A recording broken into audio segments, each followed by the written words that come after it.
Templos hechos por manos humanas.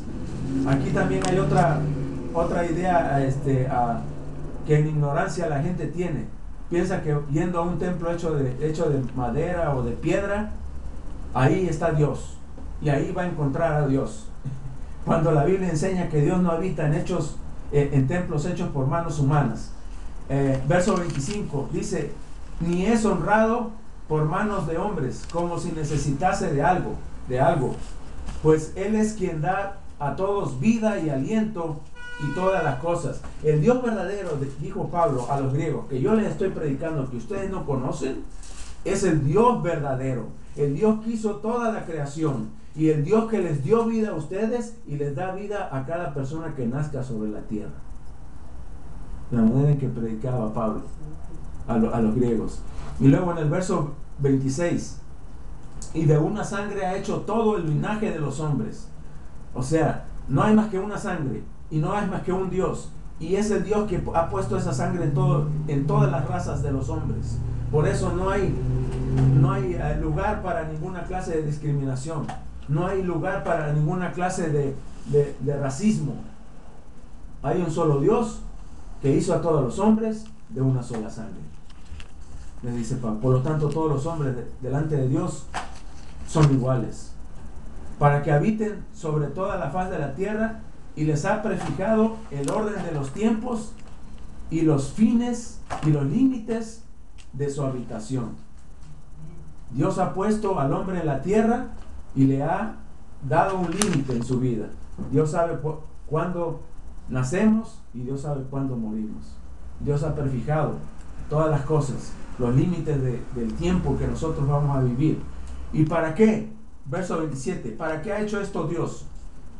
Dice: para que busquen a Dios, si en alguna manera palpando puedan hallarle. Ciertamente no está lejos de cada uno de nosotros, porque en Él vivimos y nos movemos y somos, como algunos de vuestros profetas también han dicho, pues linaje suyo somos. Ahora, le dice en el 29: siendo pues linaje de Dios, no debemos pensar que Dios sea semejante a oro o plata o piedra o escultura de arte o de imaginación de hombres. Mire, aquí te está diciendo exactamente todo lo que el hombre hace. Ha pensado que Dios es semejante a una figura de oro, a una figura de plata, de piedra o una escultura de arte, o que Dios es semejante a una imaginación de los hombres. Dios no es semejante a eso. A Dios, dice la palabra, nadie lo ha visto jamás. Por eso Él dijo: no te hagas imagen ni escultura, ni te postres a ellos. Es unos mandamientos de que Dios dio. Pero entonces, Dios, habiendo, dice en el verso 30, pasado por alto los tiempos de esta ignorancia, miren, Pablo llega a los griegos y les explica, le dice: mire, ¿saben? Dios sabe su ignorancia. Ustedes, por ignorancia, porque no sabían, hicieron templos de cuanta cosa ustedes veían. Inclusive hicieron un templo al Dios no conocido, que es el que yo les vengo a predicar, al Dios verdadero que hizo todas las cosas y de una sangre hizo el linaje de los hombres. Miren, Dios ha pasado por alto esa ignorancia, y al pasar por alto esa ignorancia, ahora miren lo que dice Pablo que Dios les manda. Ahora manda a todos los hombres en todo lugar que se arrepientan. ¿A quiénes manda que se arrepientan? ¿A cuántos hombres manda Dios que se arrepientan? A todos. ¿En dónde? En todo lugar. ¿Qué manda? Que se arrepientan. ¿Por qué manda Dios que se arrepientan a todos los hombres en todo lugar? Porque ha establecido un día en el cual juzgará al mundo con justicia por aquel varón a quien designó, dando fe a todos por haberle levantado de los muertos. Mire, todos vamos a dar cuenta a Dios de nosotros. El hombre más sabio del mundo, después del Señor Jesucristo, ¿quién fue? El hombre más sabio del mundo después del Señor Jesucristo, ¿quién fue? Salomón, hermana. Dios le dijo que le iba a dar una sabiduría que nadie más iba a tener. Una sabiduría que luego se pervirtió, sabemos, al final de su vida.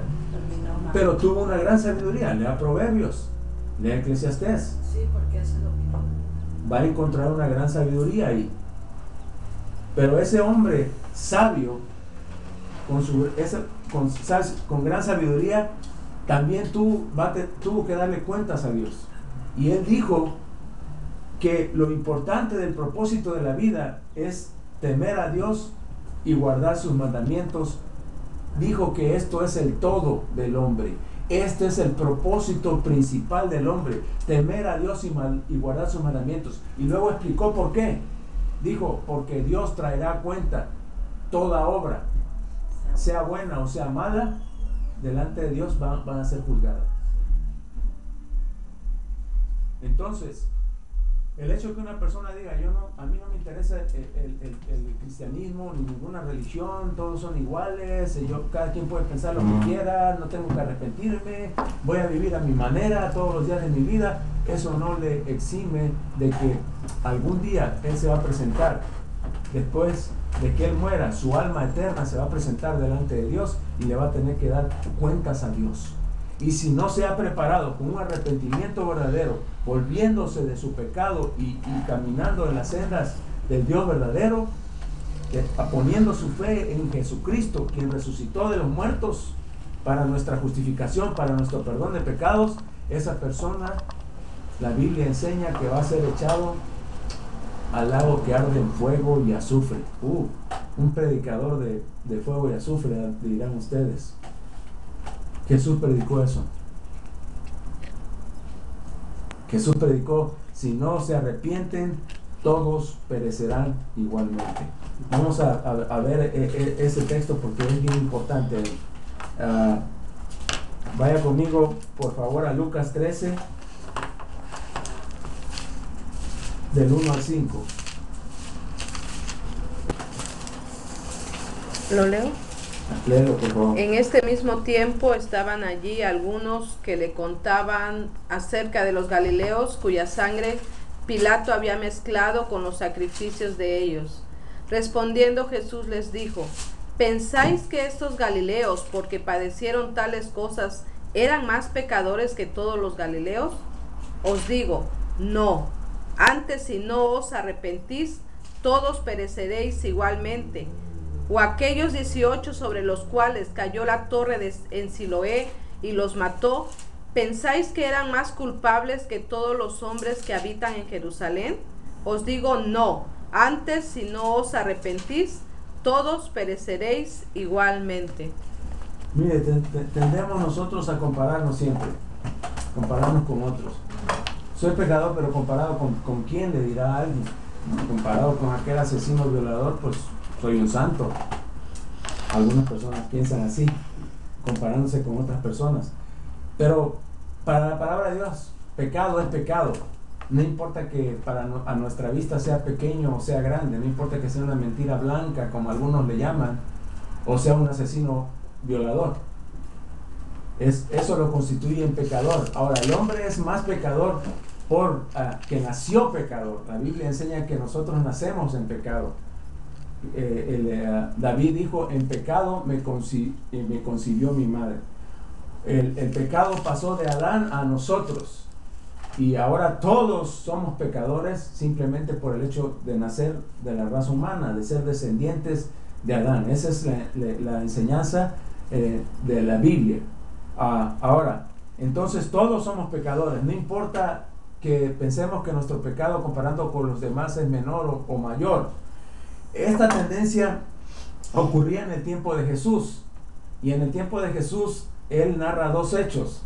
En primer lugar narra un hecho donde dice que unos galileos padecieron algunas cosas. Pilato había matado a estos galileos, y la historia nos dice que lo que pasó fue que estos galileos entraron al templo, pero estos galileos eran sediciosos, se habían levantado en contra del gobernador, en contra de la autoridad romana que era Herodes, Y entonces Herodes, para calmar y para acabar con ellos, los mató. Algunos historiadores dicen que los mató en el templo. Por eso dicen que mezcló su sangre con la sangre de los sacrificios. De los sacrificios. El hermano necesita la misa. ¿Usted necesita la misa? No podemos apagar. Está muy caliente. Entonces,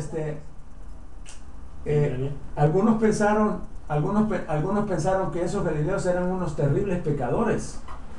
¿Cómo fueron a morir de esa manera en el templo y mezclando su sangre con la sangre de los sacrificios? Es que eran bien malos.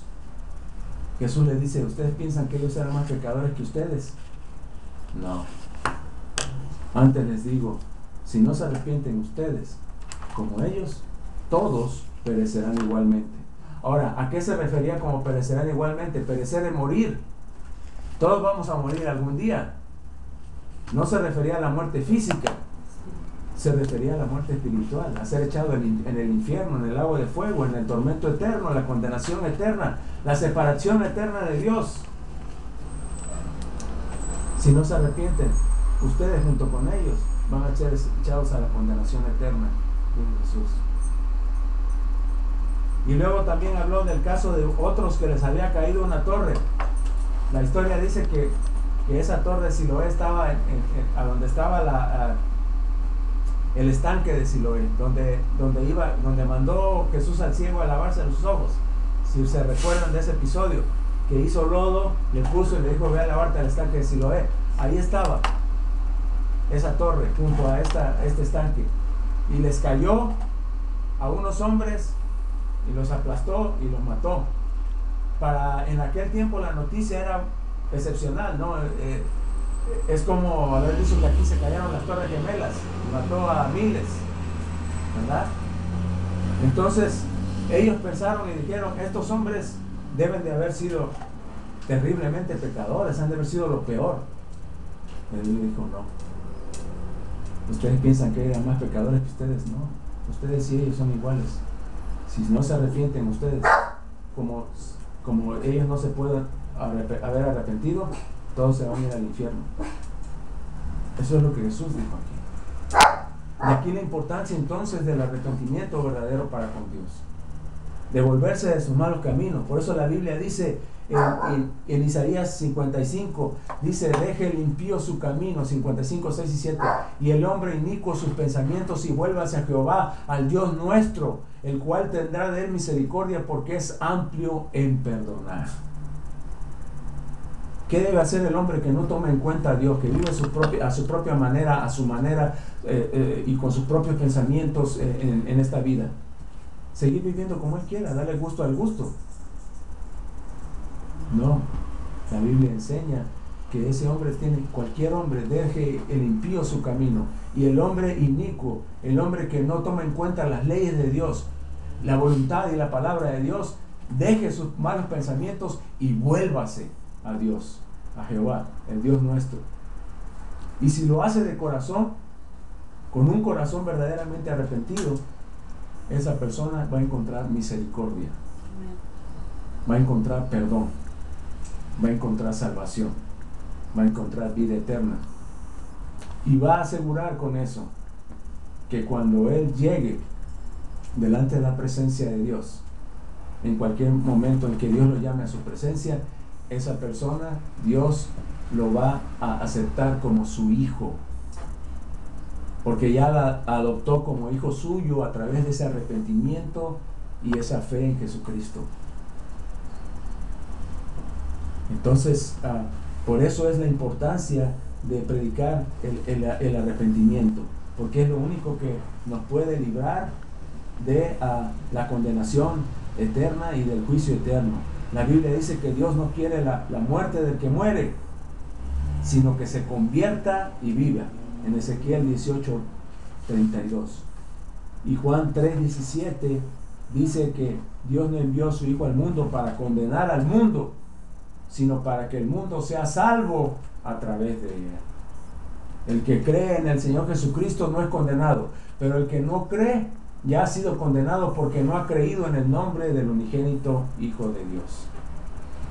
Y Juan el Bautista, el mismo que le predicó a los fariseos que se debían arrepentir, porque eran generación